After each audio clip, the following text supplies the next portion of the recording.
Hello. Hello. हाँ नमस्कार प्रसाद जी। हाँ, आपका प्रणाम स्वीकार है, आपको भी प्रसाद जी, प्रणाम। बोलिए मुझे बोलिए। मुझे उम्मीद नहीं थी कि आपसे बात हो पाएगी। ऐसा नहीं है, आपने बराबर व्हाट्सएप पे लिखा था, सब सिस्टमेटिक काम है, आपने लिखा था और हाँ हो जी गया। हाँ जी, मैंने पहले भी लिखा था एक बार, तो उन्होंने कहा था कोई बात नहीं, करवाएंगे। शायद आप यहाँ पे नहीं थे ना शायद जी। हाँ, मैं परदेश गया था। जी, आप 15 इसमें दिन हो कैसे गए। हैं शायद जी? बस बहुत आनंद में। तो वहाँ पे सभी ठीक है ना शायद जी? हाँ हाँ हाँ, बहुत कुशल मंगल है। आप कैसे हो? मैं बिल्कुल ठीक हूँ शायद जी। मैं शॉप पे आई, अभी देखा मैसेज पड़ा, शॉप अभी ओपन की थी, तो हाँ हाँ मैसेज आपका, तो मैंने कहा पहले मैं कॉल कर लेती हूँ, बाद में कोई ना कोई आ जाएगा, बात नहीं हो पाएगी। हाँ हाँ हाँ, बहुत अच्छे बहुत अच्छे। बोलिए बोलिए। हाँ जी साहिब जी, मुझे तो सार शब्द का ना, जब मुझे सुनते हुए कम से कम मुझे लगता है 8-9 महीने हो रहे हैं। रूटीन की मैं 2-3-3-4 वीडियो सुन ही लेती हूँ, कुछ भी सुनने का मन करता है ना साहिब जी, तो मैं हाँ। आपकी वीडियो ही सुनती हूँ, मुझे बड़ी अच्छी लगती है। अरे वाह, बहुत अच्छे। तो इससे परमात्मा की साहिब जी मैंने, नजदीकियां आपसे बढ़ रही है, या हाँ जी परमात्मा आपसे नजदीक आ रहा है, ऐसा उसका मतलब होता है। साहिब जी, स्टार्टिंग में ना मुझे फील हुआ था सार शब्द का, हाँ हाँ हाँ हाँ शायद मैं डर गई, ऐसा हुआ, तो उसके बाद ना वो एक दो बार फील हुआ, उसके बाद ना वो इग्नोर हो गया साहिब जी। हाँ हाँ हाँ हाँ। उसके बाद अभी भी मैं पकड़ने की कोशिश करती हूँ, लेकिन मुझे आपकी बात याद आती है, आप हमेशा बोलते हो ना कि इसको पकड़ना नहीं है, ये आपके पास खुद आएगा। हाँ बराबर, कोई जोर जबरदस्ती नहीं है, क्योंकि सार शब्द ये सहज में होता है। अगर कोई जबरदस्ती से किए, कोई कहते हैं ना, हम उसका ध्यान करें क्या, आप कोई उसकी डुप्लीकेट ढूंढे दो ताकि हमें समझ में आ जाएगा वगैरह वगैरह, तो ऐसा है। परमात्मा का कोई डुप्लीकेट कर नहीं सकता, किया जा नहीं सकता। अगर वो कहेगा कि मैं ही परमात्मा हूँ और मैंने कोई परमात्मा की धुन बना ली है, तो वो सब झूठ बात है। ऐसा कोई परमात्मा को इसमें पकड़ में नहीं आता, या हमारे बस की बात नहीं है उसको पकड़ना। हम एक तो सर्वसाधारण जीव है ना, हम आत्माएं है ना, और वो जी तो हाँ परमात्मा है, वो तो सबसे जी बड़ा है, जिसको हम कहते हैं कि उसने अनंत दुनिया बनाई है, सृष्टि बनाई है, ब्रह्मांड बनाया है। तो उसको हम हमारी चालाकी से कैसे कब्जे में ले सकते हैं या मुट्ठी में ले सकते हैं, और वो सोचना भी गलत है, ऐसा समझो वो महापाप है। बराबर। जी साहिब जी, मैं जब स्टार्टिंग में करती थी ना, पूजा पाठ के साथ साथ रखती थी, क्योंकि मुझे लगता था पूजा पाठ के बिना तो मैं अधूरी हो जाऊंगी, ये ना हो मुझे साथ सबक भी ना मिले और मैं पूजा पाठ से भी विमुख हो जाऊं। इसलिए साहिब जी मैं पूजा पाठ भी साथ साथ रखती थी, लेकिन वो साहिब जी आहिस्ता आहिस्ता आहिस्ता आहिस्ता ना, मैं रूटीन में दुर्गा सप्तशती भी पढ़ती थी, पूरी किताब पढ़ती थी साहिब जी।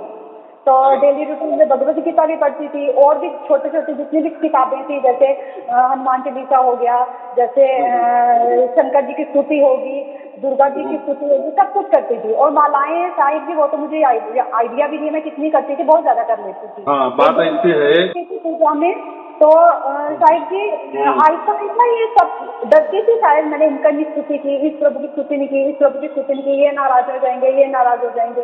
पर साहिब जी आपके ज्ञान से मेरी ये चीज खत्म होगी साहिब जी।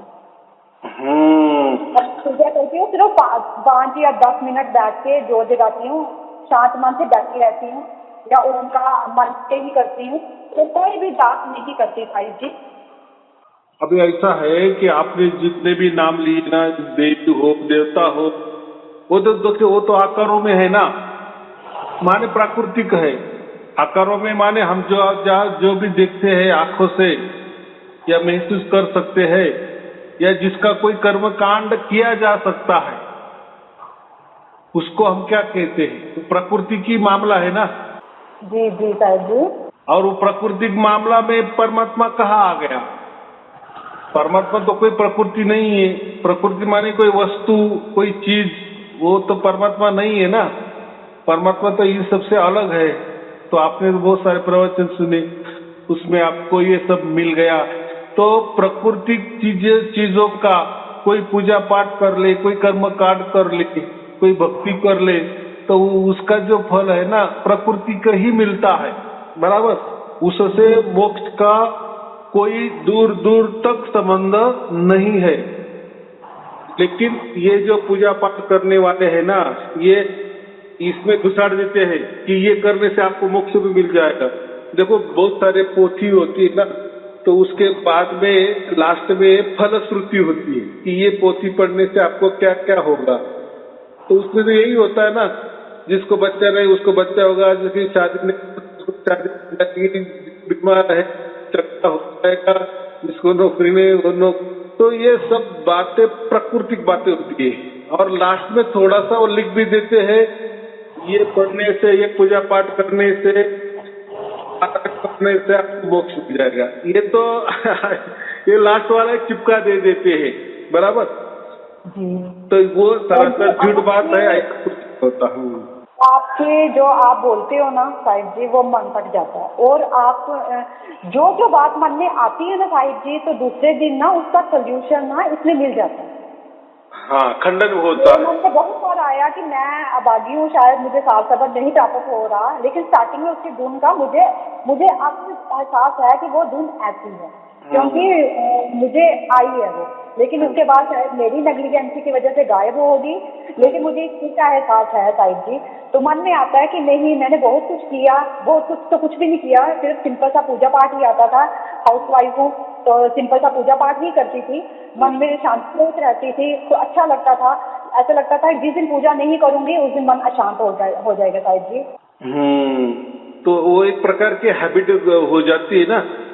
जी, तो जैसे हम रोज स्नान करते, एक दिन नहीं किए तो हमको बेचैनी महसूस होती है। तो ऐसा ही ये रूटीन है, पूजा पाठ ऐसा समझो कि हमारे डीएनए में बैठ गया है, पूर्वापार से, पूर्व परंपरा से। ऐसा समझो कि सैकड़ों पीढ़ी से वो चला आया है ना, पूजा पाठ कर्मकांड, तो वो हमारे दिमाग में ठस ठस के भरा हुआ है।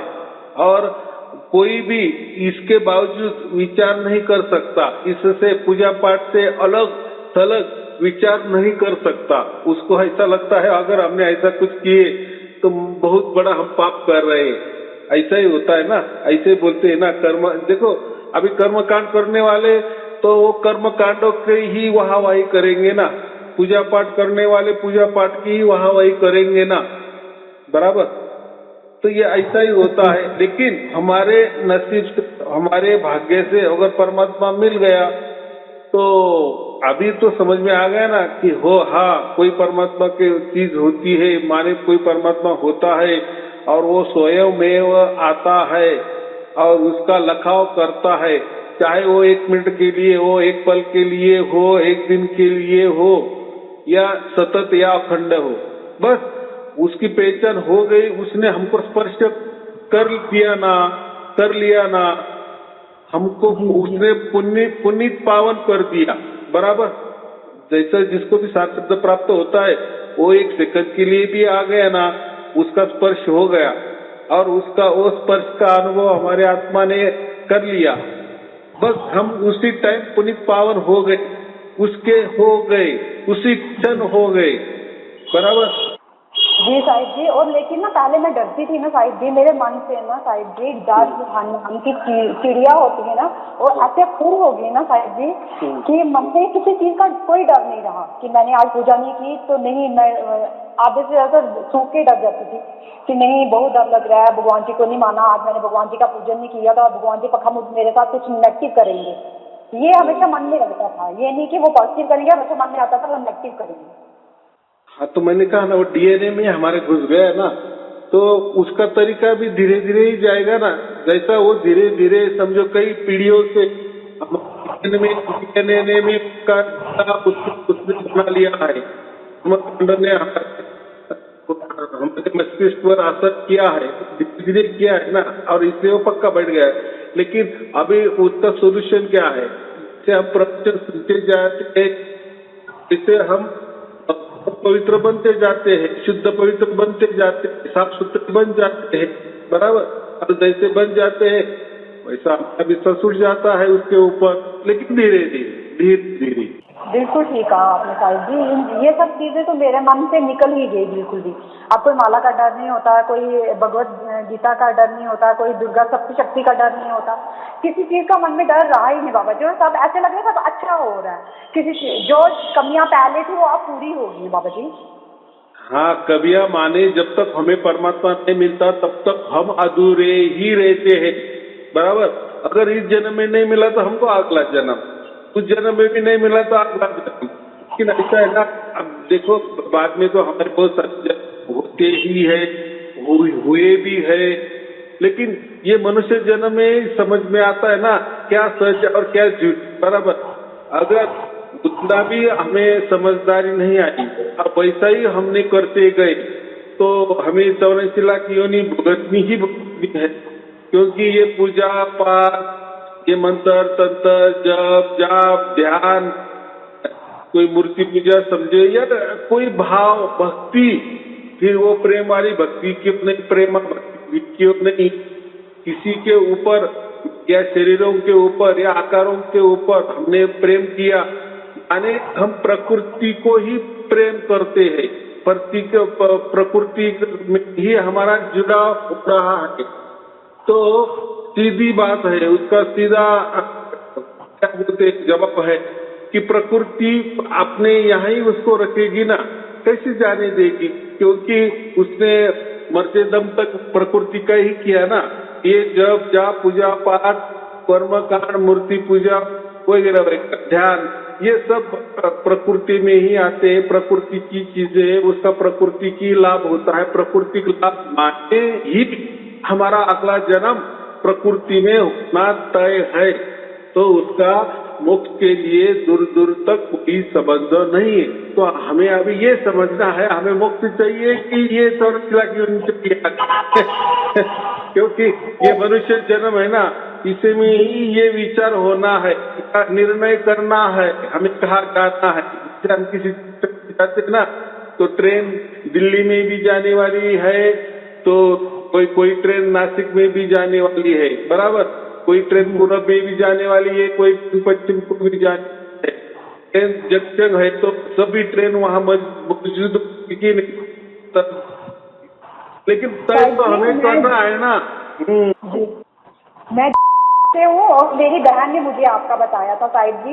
उन्होंने मुझे कहा था कि आप सुनते रहो। स्टार्टिंग में सुनती थी ना साहिब जी, एक वीडियो सुन लेती थी, समझ में नहीं आती थी साहिब जी क्या बोल रहे हो, क्या बोल रहे हैं, मतलब कि क्या क्वेश्चनिंग हो रही है, उसका आंसरिंग कैसे हो रहा है, कुछ समझ नहीं आ रही थी कि उसका आंसर कैसे हो रहा है। तो मेरी बहन मुझे बोलती थी कि तू आहिस्ता आहिस्ता आहिस्ता आहिस्ता सुनती जाएगी ना, तेरे को आहिस्ता आहिस्ता समझ आ जाएगा। शायद कि कम से कम 3-4 महीने कम से कम मुझे लगे होंगे उस चीज पे बैठने में। पहले तो मैं सुनती ही नहीं थी, फिर बोलती थी नहीं, दीदी ने बोला कि अब सुनना चाहिए, आधी वीडियो सुन ले लेकिन सुनूंगी।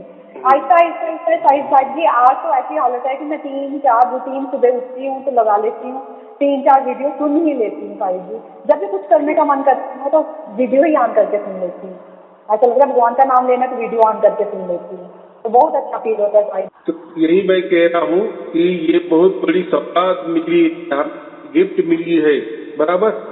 जी जी साहिब जी। हाँ, तो उसका अनादर नहीं करना है, जैसा है वैसा।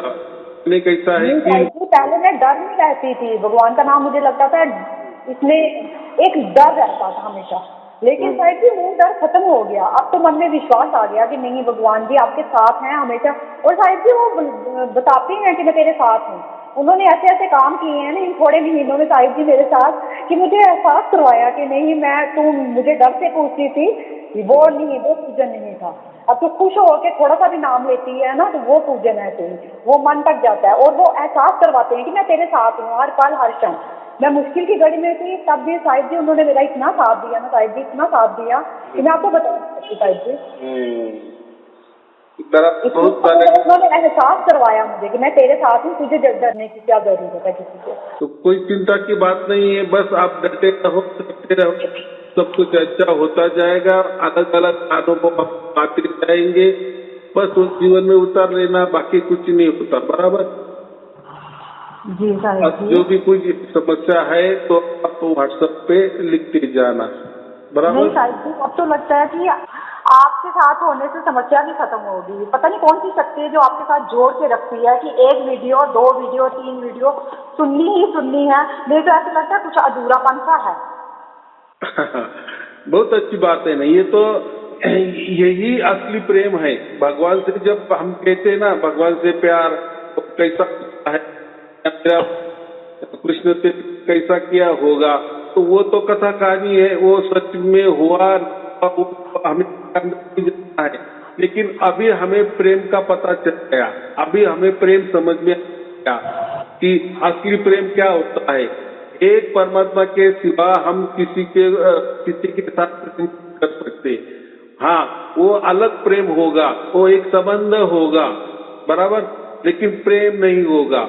वो ऐसा है, प्रेम के नाम पर एक ठप्पा लगा देते हैं, लेकिन प्रकृति में जो हम करते हैं प्रेम नहीं होता। बस प्रेम ये परमात्मा से ही किया जाता है, या परमात्मा ही हमसे है, बराबर। प्रकृति में कोई प्रेम नहीं होता, वो अलग प्रेम होगा, वो स्वार्थवश प्रेम होगा, बराबर, वो स्वार्थी प्रेम होगा, प्रकृति वाला प्रेम। लेकिन ये जो परमात्मा वाला जो प्रेम है, प्यार है, ये अलग ही चीज होती है। जब हमें परमात्मा वो प्रेम पूरी तरह से समझ में आता है, और यही असली प्रेम होता है। बाकी प्रकृति में जो प्रेम होता है, वो प्रेम का उसका नाम लगा दिया है, लेबल लगा दिया है। जी बाबा जी, पहले मेरे मन में होता था कि मुझे कुछ मांगना होता था तब मैं भगवान जी का पूजन करती थी। पहले मैं डरती थी तब भगवान जी का पूजन करती थी।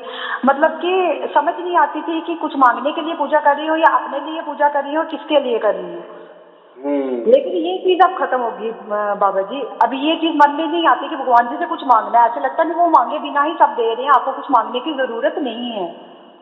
हाँ, तो मांगा नहीं जाता। देखो, हम हमारे पिताजी से क्या मांग सकते हैं?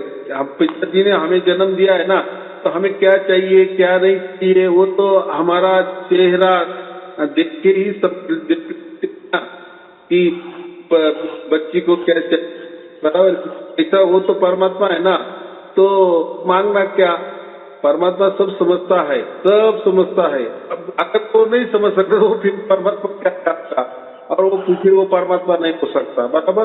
परमात्मा सर्वज्ञानी है, उसको सब ज्ञान है, सब ज्ञान है। मन में आता था कि मुझे सार सबक प्राप्त नहीं हो रहा, सार सबक प्राप्त नहीं हो रहा, ऐसा मन में आता था। लेकिन फिर एहसास करवाया भगवान जी ने कि सार सबक प्राप्त नहीं हो रहा तो क्या हुआ, मैं हर पल तेरे साथ हूँ। उन्होंने मुझे खुद एहसास कराया प्रभु जी। ये सार शब्द तो यही होता है ना, वही हमें विश्वास देता है कि मैं तेरे साथ में हूँ, बराबर। यही महत्वपूर्ण है। बाकी पहले बचपन में हमने कबीर जी के दोहे, साखी, वाणी वगैरह सब कुछ पढ़ा हुआ है साहिब जी, लेकिन वो समझ नहीं आता था। वो तब ना ऊपर ऊपर से निकलता था। लेकिन अब आपके वीडियो सुनने के बाद मैं कुछ पढ़ती हूँ ना, तो वो ना खुद ब खुद समझ में आ जाता है कि इन्होंने तो ये बात बोली थी। अब मैंने आपका विजय कबीरदास जी साहिब जी पढ़ा है पूरा, लेकिन वो मुझे इतना अच्छे से समझ नहीं आया। शायद लैंग्वेज का थोड़ा सा वो है, लेकिन फिर भी मैंने पूरा का पूरा पढ़ लिया, जितने भी थे मैंने सारे के सारा पढ़ लिया। मैंने कहा नहीं कोई बात नहीं, समझ नहीं आ रहा तो कुछ नहीं होता, लेकिन मैं उसको पढ़ूंगी। बीच बीच में समझ आ जाता था, लेकिन कुछ बातें ऐसी होती थी जो समझ से परे होती थी, लेकिन फिर भी मैंने उसको पूरा का पूरा पढ़ लिया। ऐसा है, उसके ऊपर प्रवचन जो शैलेंद्र तिवारी जी है ना, वो करते हैं ना, वो उसके ऊपर ही करते हैं, उसकी दो लेते हैं और वो उसका ही अर्थ बताते हैं। हाँ साहिब जी, मैं साहिब जी क्यों बोलूँ, अपने मन की बात बता रही हूँ, उनका भी सुनती हूँ वो जब अपना देते हैं, लेकिन ना मेरा ना वो पूरा सुनने का मन नहीं करता। मैं क्या करती हूँ, फिर से आपके जो बोलने वाली वीडियो है वो निकालती हूँ, मैं फिर से वो सुनना शुरू कर देती हूँ।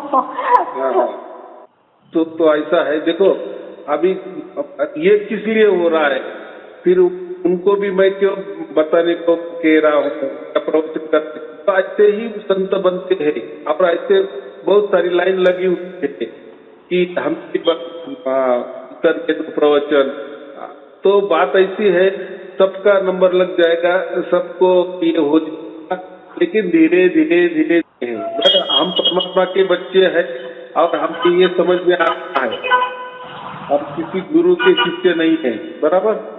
जी जी ये सबसे महत्वपूर्ण है। अभी हम संत बनते हैं क्योंकि हमें डायरेक्ट कांटेक्ट परमात्मा से हो गया है, बराबर। हमारा कांटेक्ट किसी गुरु से नहीं हुआ है, जो हरमास का गुरु है उससे नहीं हुआ है। तो हमें परम पिता परमात्मा जो सच्चे गुरु है उसको हम शब्द गुरु भी कहते हैं, जिसने हमें शब्द सिखाया है, खुद सिखाया है, वही हम गुरु है। तो वो परमात्मा के कोई शिष्य नहीं था। परमात्मा के जो होते हैं संत होते हैं, बराबर। परमात्मा संत ही बनाता है। तो इतना बड़ा हमें तोहफा दिया है परमात्मा ने, बस उसी हिसाब से हमें अभी चलना है, बाकी कुछ करना नहीं। और जो आगे वाला हमारा जीवन वो बराबर करेगा, वैसी किसी बुद्धि को हमको दे देगा, वैसे हम चलना, बराबर। कोई हमारे ये नहीं चलाना, हम कोई मन का नहीं चलाना, अभी परमात्मा का ही मन। जी सर जी। हाँ। वीडियो सुनने के बाद तो मन से डर का एहसास है ना, वो तो बिल्कुल खत्म ही हो गया साहिब जी, बिल्कुल खत्म हो गया। बिल्कुल मन में डर रहा ही नहीं तो यहाँ से जम्मू तक जाना होता था सिर्फ, तो पूरे रास्ते में ओम त्र्यंबकम यजामहे, ओम भूर्भुवः, मतलब कि कुछ ना कुछ मुंह से निकलता ही रहता था, मुंह बंद नहीं रहता था। लेकिन साहिब जी अब नहीं, अब मैं थोड़ा सा बाहर के मौसम का भी एंजॉय लेती हूँ, बच्चों के साथ भी बोलती हूँ, नहीं तो मैं उनको भी हमेशा ये बोलती हूँ चुप करो मैं पूजा कर रही हूँ, चुप करो मैं पूजा कर रही हूँ। वो भी मुझे हमेशा ये बोलते थे कि जब भी देखो आप पूजा करते रहते हो, जब भी देखो पूजा करते रहते हो, मम्मा हमें भी तो थोड़ा सा एंजॉय करने दिया करो। बस अब आपकी वीडियो सुनने के बाद ये चीजें भी खत्म होगी साहिब जी। मैं हमेशा कुछ ना कुछ गुनगुनाती रहती थी, वो भी खत्म हो गया साहिब जी। अभी कैसा है, वो जो हम भजन वगैरह करते हैं वो ठीक है, तो वो जो जैसा करेंगे वो उसमें हमने भाग लेना चाहिए, ऐसा कुछ नहीं पूरा छोड़ना माने क्या, बस वो एक ऐसा सब्जेक्ट मनोरंजन करते हम, एंटरटेनमेंट उनके साथ, बराबर। कोई भजन कर लिए, कोई भजन गा भी लिए, लेकिन हमारे मन में तो हमको मालूम है ना कि हमारे साथ तो परमात्मा है, बराबर। अगर वो गा रहे किसी देवी देवता का गा भी रहे, हम सुन रहे या हमने भी कुछ देवी देवता का गा लिया है, उससे कुछ हमारे परमात्मा और हमारे बीच में कोई रुकावट नहीं है, बराबर। हमारा प्यार जो है, हम जो बरकरार रहता है, क्योंकि परमात्मा को हम कर रहे हैं, तो जहाँ भी रह रही है तो उनके हिसाब से थोड़ा चलना पड़ता है। इसलिए उनका मन बहलाने के लिए, उनके खुशी के लिए आप करना, बराबर। तो उसमें फिर परिवार भी आ जाता है, ये बात है, बराबर। तो उसमें आपको भाग नहीं लेना, पूरा की पूरा विरोध करना माने उससे पूरा टूट जाना, उनसे ऐसा नहीं करना, उनसे भाग भी लेना, भजन भी गाना। मैं 1-2 घंटे बैठती थी ना साहिब जी, पूजा करती थी बैठ, हाँ, सुबह दिन रात जब भी टाइम होता था ना तब बैठ के करती थी। लेकिन साहिब जी अब ना बैठने भी नहीं होता, 10 मिनट से ऊपर तो मैं बैठ ही नहीं पाती। हाँ ठीक है, अगर मन नहीं कर रहा बात अलग है, लेकिन कभी उनके खुशी के लिए, दूसरों के खुशी के लिए, क्योंकि देखो हमें तो वहाँ रहना है ना, तो वो समाज में रहना है ना, वो परिवार में रहना है ना, माने वो जो कुटुंब है, तो उनके खुशी के लिए हमने ऐसा कोई कार्यक्रम अटेंड किए तो उनके खुशी के लिए। हमको तो बाकी तो सब कुछ पता है हम क्या है, बराबर। तो करना, उसमें कुछ अगर नहीं मन कर रहा है तो बात अलग ही है, बराबर। हाँ जी जी साहिब जी, पहले तो मैं रात को उठ के भी थोड़ी पूजा वगैरह करती थी साहिब जी, अब तो मुझे नींद ही नहीं छोड़ती। अब मैं क्या करूँ साहिब जी, मेरा मन करता है कि बल्कि रात को उठ के या सुबह 4 बजे कम से कम उठ के तो मुझे पूजा पाठ करनी चाहिए। लेकिन साहिब जी जो है शॉप पे आती हूँ, शाम को जाती हूँ तो इतनी थकी होती हूँ साहिब जी की नींद ही मेरी सुबह खुलती है, 5 बजे से पहले नींद खुलती ही नहीं साहिब जी, मैं क्या करूँ। अरे वाह, बहुत अच्छे, नहीं करना फिर। 7 बजे की प्राप्ति के लिए मुझे 4 बजे उठ के 1-2 घंटे लगाने चाहिए, वो भी मुझे अच्छे से प्राप्त हो जाएगा। क्योंकि मुझे बड़ा अच्छा लगता है जब सभी बोलते हैं कि हमें 7 बजे की धुन प्राप्त होगी और धुन से हम 24 घंटे हमारे साथ रहती है। मैं ये एहसास में पाना चाहती हूँ साहिब जी, आपकी कृपा से, आपके आशीर्वाद से। देखो इतना हुआ तो वो भी क्यों नहीं होगा, सब होने वाला है। अभी इतना ही, अभी थोड़ा फर्क क्या हो गया है कि हमने पूरा की पूरा अभी विश्वास परमात्मा की रख दिया है। आप पता है हमारा सब कुछ संसार चलता है इसी से चल, बराबर। फिर सब कुछ हो जाएगा, सब कुछ हो जाएगा। और हुआ ठीक है, नहीं हुआ तो भी परमात्मा से कोई जबरदस्ती की नहीं, शिकायत, एक्चुअल लाइफ में सब कुछ अच्छा हो रहा है साहिब जी, वो अच्छा कर रहे हैं। बस परमात्मा से प्रेम। मैं जो जो चीजें चाहती थी वो वैसा वैसा कर रहे हैं, वो पूरा एहसास करवा रहे हैं कि बच्चे जैसे आप चाहते थे वैसे ही हो रहा है लाइफ में। इसका थोड़ा सा मुझे एहसास चाहिए साहिब जी, वो भी हाँ। आपके आशीर्वाद से हो जाएगा, वो भी मैं जिद नहीं करूंगी। बस परमात्मा से ही करना, बाकी कुछ नो कोई गिला शिकवा करना, बराबर उसकी मर्जी से, उसकी मर्जी से बराबर, अपनी अभी मर्जी छोड़ी देना, उसको तो शरणागति के पूरी तरह से शरणागत हो जाना, क्योंकि जो भी आपको प्राप्त हो गया है वो सारे सब प्राप्त हुआ है। अब आप मोक्ष के अधिकारी बन चुके हो, बराबर। इसी के कारण बाद में कुछ घटना हो गया ना हो गया बहुत अच्छा, नहीं हुआ तो बहुत अच्छा, लेकिन बस हमको परमात्मा स्पर्श किए, बस हम पावन पुनीत हो गए। हम ऐसा समझो कि लोहा से कंचन से हम हीरा बन गए, बराबर। ये समझना, बाकी कुछ नहीं। चलो ठीक है, आपको आपके परिवार के शुभ आशीर्वाद। का बहुत बहुत शुक्रिया साहिब जी, आप अपना आशीर्वाद और पिता दृष्टि हम पे बनाए रखना साहिब जी। हाँ हाँ, ठीक है शुभ क्योंकि जो चीज आप करते हो साहिब जी, वार्ता किसी ने नहीं दी और ना ही किसी ने करी है साहिब जी। हाँ हाँ तो सभी प्रवचन पे प्रवचन देते हैं और वही हाँ। जो हमने पहले भी पढ़ा हुआ है वापस वही पढ़ के वही वापस वही रिपीट। तो साहिब जी आपका ज्ञान थोड़ा सा अलग से है साहिब जी। हाँ हाँ हाँ, आप अपना आशीर्वाद बनाए रखना, आपके आशीर्वाद से अब मैं तब फोन करूंगी साहिब जी जब मुझे सार्थक प्राप्त हो जाएगा। ठीक हाँ, है उसके बीच में अगर मुझे कुछ भी मन किया बात करने का तो साहिब जी मैं आपसे बात करूंगी। हाँ, ठीक है शुभ आशीर्वाद। सत साहेब जी, सत साहेब जी, सत साहेब जी। सच